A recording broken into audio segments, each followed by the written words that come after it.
Ауыл әр адам үшін түрлі мағынаға ие. Бір үшін ауыл дегенде ата-әжесі, балалық шағы, жылы естеліктер болса, бірі үшін өркениеттен алыс, мүмкіндіктері шектеулі аймақ қана. Ал осы қазақы болмыстың қайнар көзі саналатын ауылдардың жойылып бара жатқаны соңғы уақыттағы өзекті мәселеге айналып отыр. 2026 жылғы деректер бойынша Ақмола облысында 573 ауылдық елді мекен тіркелген. Олардың 147-сінде халық саны 100 адамға да жетпейді. Қолданыстағы заңнамаға сәйкес, басқа қалалардың, кенттердің немесе ауылдардың құрамына қосылып кеткен, сондай-ақ тұрғындары толық қоныс аударған елді мекендер дербес мәртебесінен айырылып, есептен шығарылады. Бұл үдерістің қалай жүретінін және не себепті кей ауылдар гүлденіп, ал кейбірі қаңырап тек естеліктерге айналатынын анықтау барысы әрқайсымызды өз ауылымызға байланысты жеке естеліктерімізді еске алуға түрткі болды. Менің ауылым Көктұма ауылы, ол жақта менің балалық шағым өтті, ата-әжеммен естен кетпес күндер өтті. Мен ол ауылға әлі де барамын. Кішкентай кезімде ол ауыл қатты дамымаған болатын. Адамдар көп келмейтін, туристер де аз болатын. Ал қазіргі таңда Алакөлдің шипасына келіп, адамдар дем алып, туристер жылдан жылға келіп, күннен күнге ауылым көркеуде.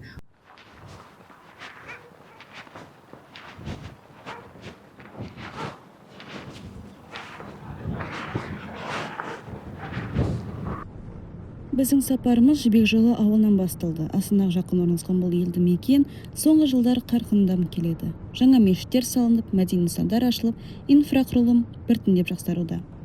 Әкімдіктің мәліметінше, ресми тіркелген халық саны 11 мыңнан асқанымен, нақты тұрғын саны 30 мыңнан асып отыр. Бұл мектептің жаңадан салынып жұмыс істеп жатқанына 3 жылдай уақыт болды. Жастар жыл сайын лек-легімен осы Астана қаласына, осы қалаға жақын аумақтарға жаңағы серіктес қосшы, мысалы серіктес қала болса, ол Жібек жолы да осы сол қосшыдан кем болмайды деп ойлаймын болашақта. Қаладан кішкене шаршайсың. Осы дүние қарастырдық и получается бизнес бірге болып қалды. Менің ойымша Жібек жолы өзі бүкіл осы қосшыда тұрдың кезінде, Илинкада тұрдың. Сол жақтың бәрінен қарағанда мазақ, енді ауа райы да, природасы дегенде бәрі өте маған ұнайды, көңілімнен шығып тұр. Ауыл өмірі үшін тек инфрақұрылым жеткіліксіз. Адамдарды ауылда ұстап қалатын рухани орта мен қоғамдық белсенділік. Осы тұрғыда мәдени нысандардың ашылуы, түрлі іс-шаралар мен үйірмелердің ұйымдастырылуы жергілікті халықтың өмір сапасын арттырып отыр. Еңбек туындыларым және маған мынау мәдениет үйі биыл жаңадан ашылған. Сол мәдениет үйінен маған жеке кабинет берді. Сол кабинеттің ішінде отырып, жастарды, балаларды, жасөспірімдерді неге тігін тігуге үйретіп жатырмын. Жібек жолы стереотиптерді бұзатын ауыл. Ауылдан қалаға емес, қаладан ауылға ағылған жаңа толқын соның дәлелі. Қалаға жақын орналасуы, инфрақұрылым мен әлеуметтік нысандардың артуы көптеген тұрғынды қайтып келуге ынталандырып жатыр. Осы жағдай ауылдың жаңа бейнесін қалыптастырып, оның болашағына деген сенімді күшейтеді. Наурыз құтты болсын ағай.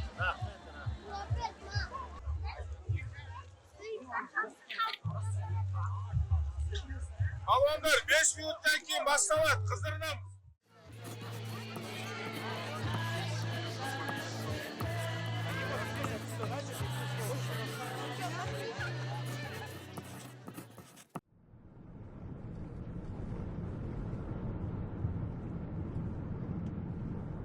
Ауыл десе есіме бірден ата-әженің үйі түседі. Қаладағы ағаларым қанша жүріңдер қалаға көшіңдер десе де, ауылда қара шаңырақ бар, үй бар, қалай көшеміз деп көшпей қоятын. Сосын бала кезімде ауылда жол мәселесі жиі көтерілетін. Жақында студент ретінде ауылға барып келдім. Жолды да, суды да бәрін жасаған, кәдімгідей іштей қуанып қалдым. Сол кезде бір түсінгенім, ауыл даму үшін тек жол, су мәселесі ғана емес, ауыл мәдениет ошағына айналу керек екен. Сол кезде ауылдың тағдыры ұзағырақ болады ғұмыры. Шетелдегі Кан фестивалі секілді кино фестивальдер менің де ауылымда болса ғой деп, сондай бір ішімде арманым бар. Пригархоз ауылындағы жағдай мүлде басқаша. Бұл ауылда небәрі 84 тұрғын бар.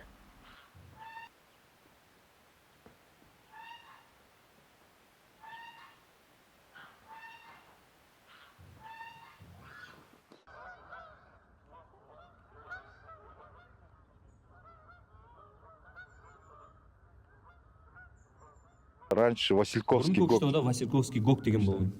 Бұл ауыл сол жерге қарайтын. Кейін 90 жылдары бәрі ыдырап кетті. Ауыл өз бетінше өмір сүре бастады. Қазір мұндай ештеңе жоқ деуге болады. Мектеп жоқ, әлдеқашан жабылып қалған. Адамдар тек өздері өмір сүріп жатыр. Мал ұстайды. Бірақ көбісі қалада степнякта жұмыс істейді. Балалар да сол степнякта тұрады. Ата-анамның үйі осында болғандықтан осында тұрамын. Біраз жылдар бұрын бір жерде клуб болған екен, осы жерде жастық шақтарында кино көрген. Анау бір жерде мынау қирап қалған ғимаратта бұрын асхана болған деді, кітапхана болған деді, бірақ көріп тұрғандарыңыздай қазір бұл жерде тек үйінділер ғана. 90-шы жылдардағы тоқырау кезеңі ауыл тағдырын айтарлықтай өзгертті. Деректер бойынша 2009 жылы ауылда 145 адам тіркелген. Дәл осы жылы тұрғындардың алғашқы легі көшіп бастаған. Пригорхоз ауылынан адамдардың жиі көшу себебі жұмыс орындарының, балалардың білім алу үшін мектептің жоқтығы. 75 году 1975 жылы үйленіп, осы жаққа келдім. Ол кезде бәрі бар еді. Адамдар көп болатын, май зауыты жұмыс істеді, сүт зауыты да болды. Қазір мен ештеңе істегім келмейді. Тек өмірімнің соңына дейін тыныш өмір сүргім келеді. Әйелім де осы жерде, қайтыс болғанына 10 жыл болды. Зират жақын жерде. Әйелімнің қасында күнсе, одан басқа ештеңе керек емес. Мал ұстаймыз енді ауылда тұрғасын. Сол аз-маз жылқымыз бар, қара малымыз бар, сол бір 4-5 үй жерде мал ұстайды. Негізі өздеріңіз көшуді, ондай нәрсені ойламаған бердіңіздер? Жоқ, өзімізге ұнайды осы жер енді. Осы жерде тұрамыз, енді балаларға немене, балалар қалаға кетеді. Біз көшіп келген кезде кішкене оживленный болды. Кісі көп болды өйткені. Біз келгенде бір где-то 40-тың маңайында үй болды онда. Қазір міне 13-15 үйде қалды. Мен бұл жерге үйреніп кеткенмін. Өмір бойы осында тұрдым. Еш қайда кеткім келмейді. Ауыл жақсы, еркін, кең. Қалаға барсам үйрене алмаймын.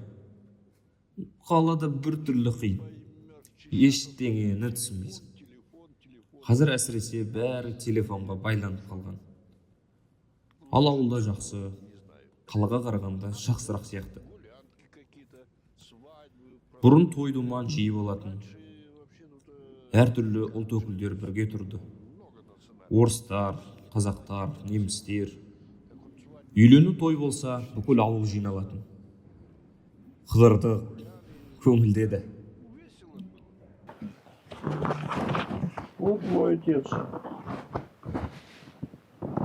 Әйеліммен, балаларыммен. Осы жерде мен де болу керек. Мұрттата қайда тұрғанын таппай тұрады. Көзім нашар көреді. Бұрын сауда саласында жігіттермен бірге жұмыс істеген, өз адамдармен.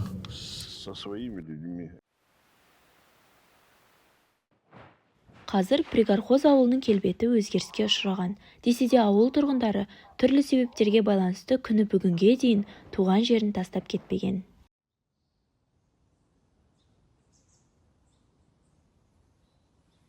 Елестетіп көріңізші, сізге дәл қазір бір қатты нан керек, су керек, бірақ жаныңызда дүкен жоқ. Ең жақын дүкен 5 километр қашықтықта орналасқан. Сіздер елестетіп жатқанда, бұл дүние дәл осы ауыл тұрғындар үшін жай ғана шындық.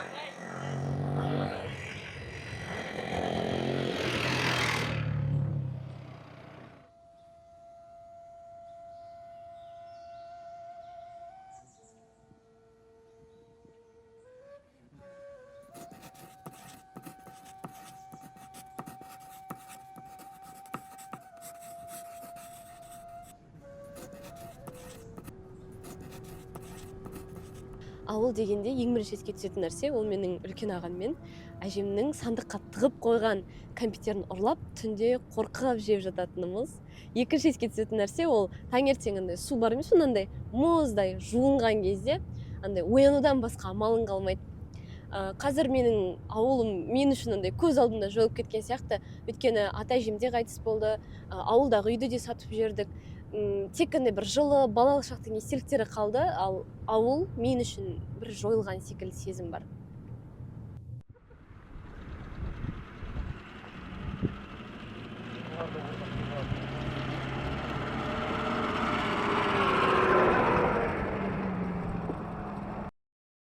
Майбалық қираған ауыл. Ол картада жоқ. Қазір тұрғындардың үміті мен туған ауылы туралы естеліктер ғана қалды. Орнын тұрғындардың нұсқауымен ғана табалдық. Үлкен Майбалық көлі негізі ашаршылығы уақытында осындай бір аңыз әңгіме бар. Аштық уақытында көптеген кісілер даладан тамақ іздеп, жаяулап, жалпылап, сол көлдің жиегіне кеп жығылған дейді бәрісі. Шаршаған ғой енді, не баратын уже әрман қарай шама жоқ, сол көлдің балығын аулап тірі қалған дейді. Туған жерге туынды тік, осы ауылда дүниеге келген және ауылға өзінің қызметін атқарған азаматтарға арналған. 1962 жылы осы Талғат Бегелдиновтың бастамасымен бізде жаңа Целиноград қаласының аэропорты салынды. Және ол аэропорт 63 жылы ашылып, Талғат Бегелдиновтың аты берілді. Тәуелсіздік жылдары білесіздер, біздің елімізде көп өзгерістер болды. Ол аэропорт қазір Нұрсұлтан Әбішұлы Назарбаев атында. Бұл кісі біздің жерлесіміз Дүйсенов Махмет Дүйсенұлы осы ауылда дүниеге келді, осы жерде өсті. Соғыс жылдары ол кісі қазіргі тілмен айтқанда ұлттық қауіпсіздік дейміз ғой, ұлттық қауіпсіздік комитетінің қызметкері болған және өте еліміздің жақ-жақта қызмет атқарып, тіпті атақты біздің Қаныш Имантайұлы Сәтпаевпен жақын болған, өте жақын болған. Вот к вам дәлел ретінде Қаныш Имантайұлы Сәтпаев Дүйсенов Махмет Дүйсенұлының үйінде жаңағыдай шай ішіп отыр.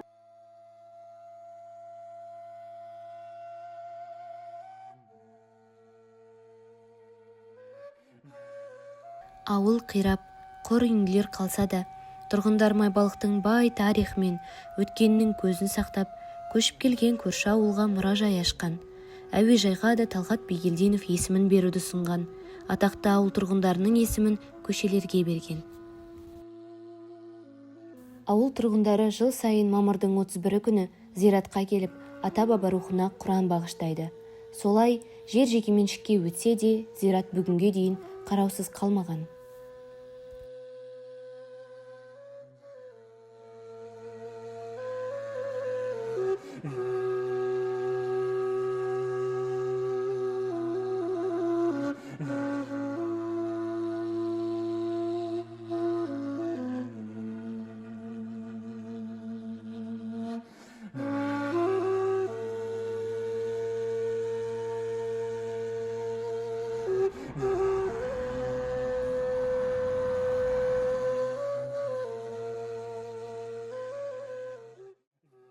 Бір ауыл дамып, ал екіншісі қаңырап тек естеліктер қалса да, оларды біріктіретін бір нәрсе бар.